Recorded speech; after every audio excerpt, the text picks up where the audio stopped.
Boa noite, pessoal da gestão. Estamos aqui mais uma vez com esta aula, esta videoaula.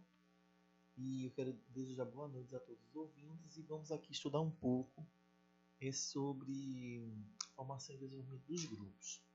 Então, primeiramente, eu quero mandar um abraço às meus colegas do curso de Gestão Hospitalar da Unicesumar. Quem fala é o Charles. Um abraço a todos e vamos, é uma forma da gente se ajudar um ao outro, uma parceira da nossa ajuda aqui no nosso canal. Pode colocar suas dúvidas, suas perguntas. O que você sabe também você pode acrescentar. Estamos aqui para aprender uns com os outros. Então, conheça as etapas para o desenvolvimento de grupos. As equipes lá levam tempo a consolidar-se e atravessam várias etapas antes de atingir o seu ponto de funcionamento máximo. Seja qual for o ambiente em que estejam inseridos, os grupos tendem a atravessar fases previsíveis de desenvolvimento. Ou seja, nós entendemos que os grupos perdão essa mensagem aqui, foi só para atrapalhar um pouco, mas vamos continuar. Nós sempre pensamos que o grupo ele vai se formar e não vai ter problemas, né? Mas a formação do grupo tem que ter várias fases para que ele comece a se consolidar. Podemos indicar 5 fases distintas de desenvolvimento de grupo, que é muito importante a gente estudar, porque nós sabemos que existem vários acontecimentos que vão, vamos dizer que consolidando o grupo. Tá? Então, a primeira é a associação. A gente tem um desejo de se associar. A gente tem um desejo de se unir. Nós temos o desejo de se socializar para justamente a gente começar a formar esse grupo. Então, aqui no nosso livro, né, também fala uma questão muito importante, que segundo o Leclerc, né, nos diz assim, ele aponta 3 desejos que levam as pessoas a formarem um grupo. O desejo de filiação é aquele que leva as pessoas a buscarem a companhia dos outros. O desejo de aprovação leva os indivíduos a se associar a pessoas que estimam e lhe dão uma imagem positiva deles mesmos. E o desejo de reconhecimento social é aquele que faz com que os indivíduos procurem defender posições, em especial entre os grupos hostis. Podemos definir como um grupo um conjunto de 2 ou mais pessoas que interagem entre si de tal forma que cada uma influencia e é influenciada pelas outras. Os membros de um grupo definem importantes distinções psicológicas entre si e as pessoas que não participam do grupo também, né? Em geral, as pessoas definem a si mesmas como membros, são definidas pelos outros como membros, identificam-se umas com as outras porque compartilham as mesmas ideias, os mesmos pensamentos, as mesmas definições sobre determinado negócio e envolvem-se em intenção frequente. Participam de um sistema de papéis interdependentes, compartilham normas comuns, buscam metas comuns, interdependentes, sentem que sua filiação ao grupo é compensadora, possuem uma percepção coletiva da unidade e unem-se em todo confronto com os outros grupos ou indivíduos. Ou seja, esse grupo, quando ele começa a atingir essas etapas, né, aquelas 3 primeiras etapas ali que a gente já falou anteriormente, que seria, no caso, o desejo de filiação, de aprovação e de reconhecimento social, existe um fortalecimento no grupo que ele não vai se subjugar aos outros e ele vai fazer um confrontamento com grupos exteriores, né, com grupos que não estejam comungando as mesmas ideias. Então, a segunda etapa aqui na formação do grupo é o que? É a formação de subgrupos. Os indivíduos procuram aliados e tendem a falar em subgrupos. O conflito é indireto e as posições ainda não estão claras. É importante nesta etapa garantir que o grupo perde tempo para discutir como está a funcionar e que questões podem estar a inibir a sua eficácia. Certo? Então, nessa etapa aqui a gente entende que do grupo aparecem subgrupos, certo?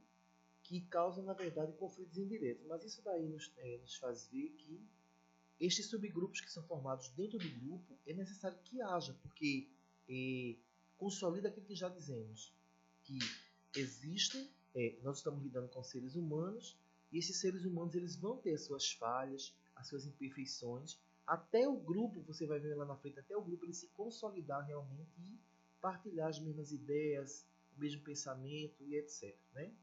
Então, depois dessa formação de subgrupos, nós vamos ter o quê? A terceira etapa, o conflito. O conflito emerge em subgrupos. Esta etapa põe à prova a resistência das relações e do grupo a batalhas. É um ponto de viragem crucial. Os gestores não devem precipitar-se para apagar fogos.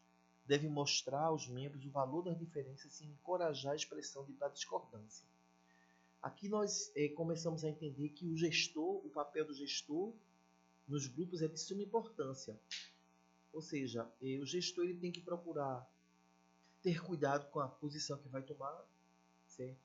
Encorajar os que estão ali do seu lado, que vai haver discordâncias e dificuldades. Os membros devem aprender como levantar questões e problemas difíceis, discordar e resolver os seus conflitos. Os conflitos não podem ser eliminados. Surgirão de outras formas indiretas e mais difíceis de encarar. Aprendendo a negociar o seu progresso nesta etapa, os membros adquirem maior competência, podem melhorar as suas competências de comunicação interpessoal e aprender a interpretar comportamentos sem criticar pessoalmente outras pessoas. Os grupos devem reservar algum tempo para autoavaliação. A quarta etapa é a diferenciação individual. Quando os conflitos da terceira etapa são bem resolvidos, os membros estão mais confortáveis, vamos dizer assim, que estão mais maduros, né? Por serem quem são. Existe uma fraca conformidade ao grupo à medida que os membros aceitam as suas individualidades, por oposição aos individualismos mútuas. É difícil chegar a esta etapa, mas quando sucede, o grupo transforma-se numa equipe de alto desempenho. Consegue-se maior autonomia a este nível, existe maior confiança porque os problemas foram resolvidos e as competências individuais são melhor aproveitadas. Então, ou seja, a gente vê que nessa diferenciação individual, o grupo ele está, digamos que, mais maduro, né? As distinções psicológicas apresentadas acima, como a gente já viu, delimitam as fronteiras e dão ao grupo um sentido de permanência. O conceito de fronteira foi definido por Kurt Lewin para delimitar quem fazia parte do grupo e quem estava fora dele. A fronteira permite ainda que identifiquemos o ambiente com o qual o grupo interage. A fronteira confere ao grupo uma identidade e uma característica distinta que o separa de outras pessoas e grupos. Contribui também para a consolidação dos objetivos das atividades grupais, que é a eficácia do grupo, que é de suprema importância. Podemos afirmar que um grupo atingiu a eficácia quando atendeu 3 critérios importantíssimos, que segundo o que está aqui no nosso livro, né, da Unicesumar, que é a bibliografia que nós usamos, Wagner 3, Hollenberg, diz que é a produção, a satisfação dos membros e a capacidade para a cooperação contínua. A produção, o produto do trabalho do grupo deve atender ou superar os padrões de quantidade e qualidade definidos pela organização. A produtividade do grupo é uma medida dessa produção. A satisfação dos membros, a filiação ao grupo deve propiciar às pessoas satisfação a curto prazo e facilitar seu crescimento e desenvolvimento a longo prazo. Se não faz, os membros sairão e o grupo deixará de existir. Certo? Então, a organização, através de seus gestores, eles devem o quê?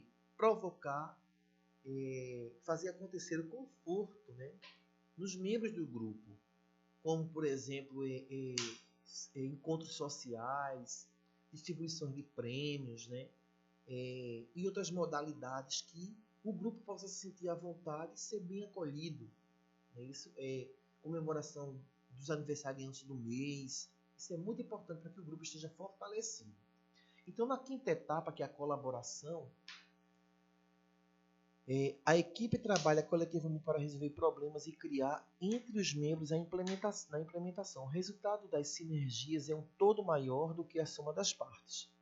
Nesta etapa, existe uma verdadeira integração. A equipe chega à quinta etapa sublinhando a sua centralidade, beneficiando da individualidade conseguida na etapa anterior. Os membros sabem que podem influenciar uns aos outros e dar feedback sem perder o seu status.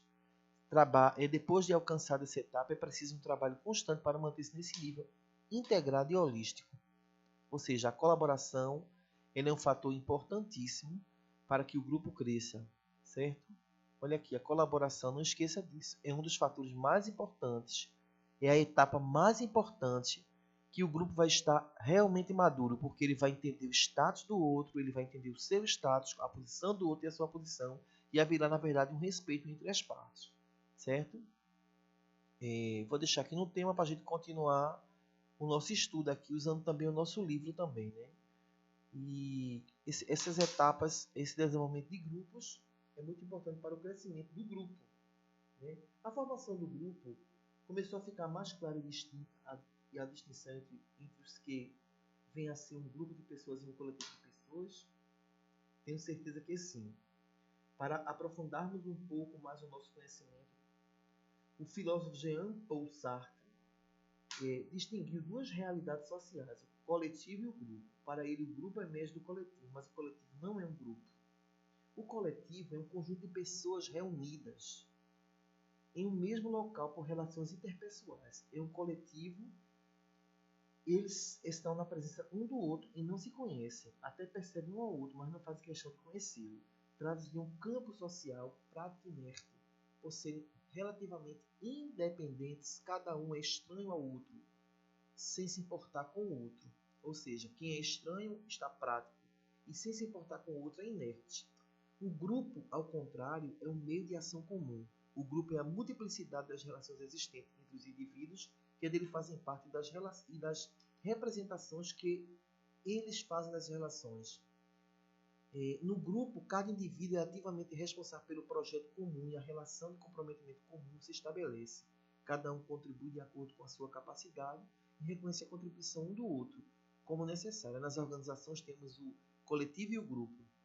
São chamados grupos de trabalho que possuem as seguintes características apontadas por Morin e Albert. Os grupos de trabalho se inscrevem em uma estrutura organizacional mais ou menos complexa. Há status e papéis definidos, processo de direção, de influência e de decisão, pautam as relações e as atividades dos indivíduos. Os grupos de trabalho têm metas a alcançar e conduzem com as metas da organização. Nem todos os membros do grupo aderem necessariamente aos seus objetivos. Há implicações tanto interiores quanto exteriores ao grupo, que reduzem as repercussões das intervenções pessoais do grupo. Os grupos são formados de acordo com as similaridades naquilo que as pessoas fazem ou produzem. Podem ser agrupamentos por função ou agrupamentos por fluxo de trabalho. Cada uma das alternativas apresenta importantes vantagens e desvantagens.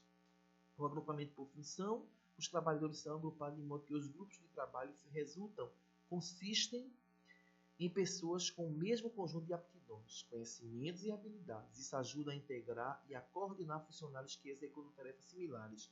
Também podem ajudar a expressar e economizar utilizando menos funcionários. Do lado negativo, o agrupamento por função separa pessoas que executam tarefas diferentes do mesmo fluxo de trabalho, o que pode estimular retardamentos que bloqueiam o fluxo de trabalho, reduzindo a produtividade. Se surgirem problemas, os trabalhadores de diferentes funções devem comunicar-se por meio de seus supervisores, atrasando o processo de solução de problemas. E temos também o agrupamento por fluxo de trabalho. Nós vimos o agrupamento por função, que traz algumas dificuldades, e o agrupamento por fluxo de trabalho. Os grupos de trabalho são criados com base no fluxo de trabalho. Agrupam-se os trabalhadores necessários a concluir um produto. Esse tipo de agrupamento facilita a integração de todas as atividades requeridas para fabricar um produto ou fornecer um serviço.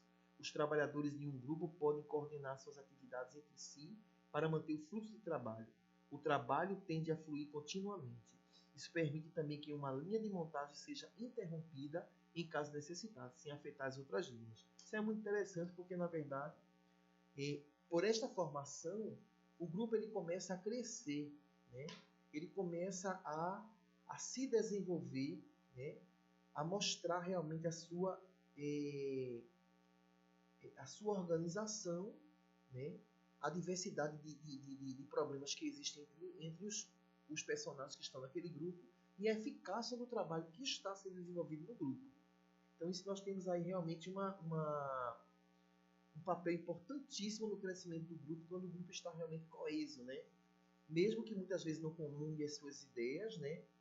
Mas pelo menos estão em crescimento, né? Mútuo, né? Cada um respeitando o espaço de cada um, certo? E aqui nós vamos terminar né, com essa aula, mas nós vamos dar continuidade, né? Nós já vimos a questão da formação do grupo, do coletivo de grupo, no caso, né? Certo? Os conceitos básicos, tá? Vimos algumas coisas, mas vamos dar continuidade depois aos papéis, às normas, à coesão, o tamanho do grupo, as atividades que são desenvolvidas através dos fluxogramas, né? A composição, a comunicação informal, que também é muito importante, os status, o conflito, ou seja, daqui a pouco estaremos, né, repassando para vocês, né, para a gente continuar aqui estudando juntos, né, e com certeza isso vai ser de grande utilidade para todas as pessoas que estão participando dessa equipe aqui do nosso curso de gestão. Um grande abraço e nos vemos daqui a umas horas.